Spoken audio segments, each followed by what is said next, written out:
The moods turned sour in Madrid, with riot police charging out of their fortified positions around the Spanish parliament and plowing into a vast crowd of protesters. Flocking to the capital from all across Spain, tens of thousands of demonstrators have joined a rally to express their anger with the government. Now let's go to RT's Jacob Greaves, who's at the scene with more on this.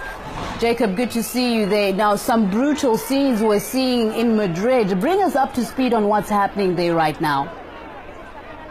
Well, sure. In the last hour and a half or so, the situation here has really worsened somewhat. Now, we saw the front line of demonstrators clashing with police.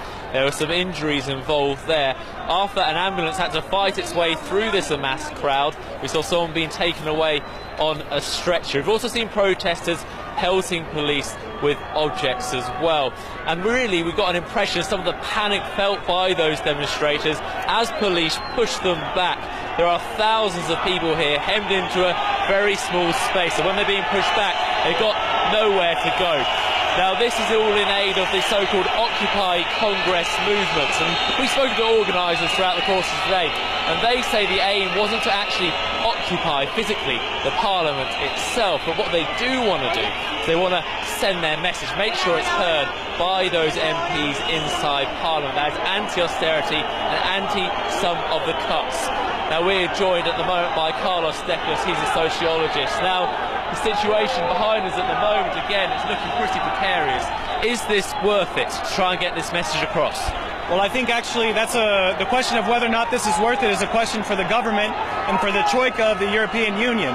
What you're seeing out here right now is the Spanish and, by extension, the European citizenry reacting against austerity. Now, austerity right now is at a level where it's affecting people's daily lives. It's affecting whether or not people can get medical attention. It's affecting whether or not people can advance socially through education and social progress. What you're seeing is a country where an entire generation is being relegated to a class of immigrants, people that have been invested in with public money to be educated are now going to move out and generate wealth in other countries. That's not a project for a country. Meanwhile, child poverty in Spain has increased exponentially. Stop you there. What can the government do right now to stop this sort of anger? I think the first thing that the government can do is call for a referendum on paying back the debt and on the constitutional amendment that they made. It's no mistake that these people are gathered here today to talk about the Constitution of Spain, the Constitution that has been around since the transition from the Francoist government and was always said that it couldn't be touched, that it was the basis for what Spain is today. But they did change it without a referendum or even consulting citizenry or submitting it to public debate to pay back an illegitimate debt taken on by the private sector. Thank you very much, Carl. I was going to have to stop you there. Now, as this protest continues, some of the anger's being built up by the jobless rate. You're looking at unemployment in this country, the highest in the Eurozone, about 25% of the population. That's particularly hitting the young, those aged below 25, and we're seeing them really out in force here at the moment today.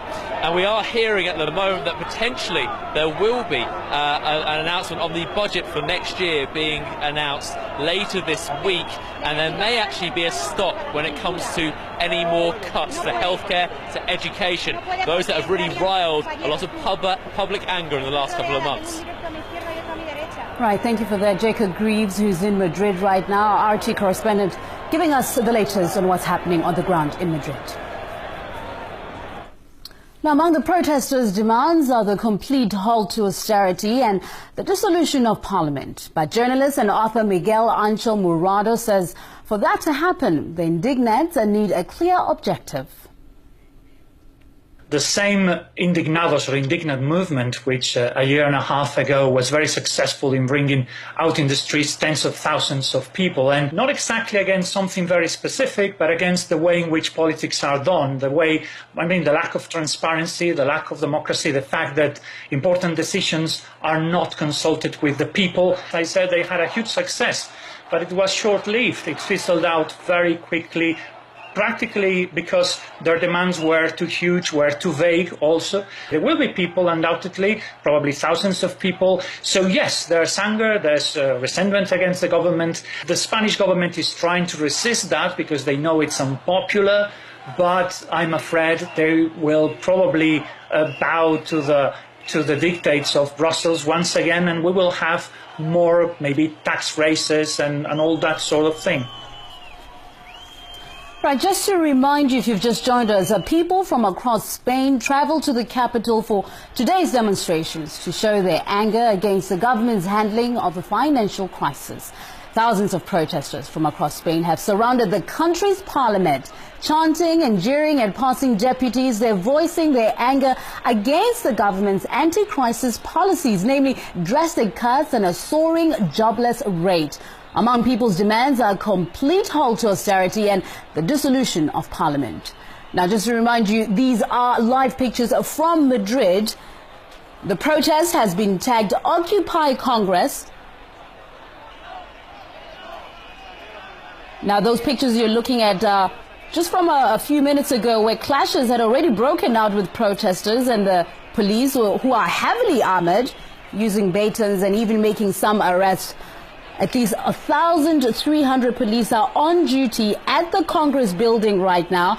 Now, Spain has, of course, seen the worst unemployment rate in the Eurozone, and the Spanish government is having to borrow heavily to cope with the effect of a recession and, of course, a collapsed property value. And people are feeling the heat. They're saying no more to these austerity measures.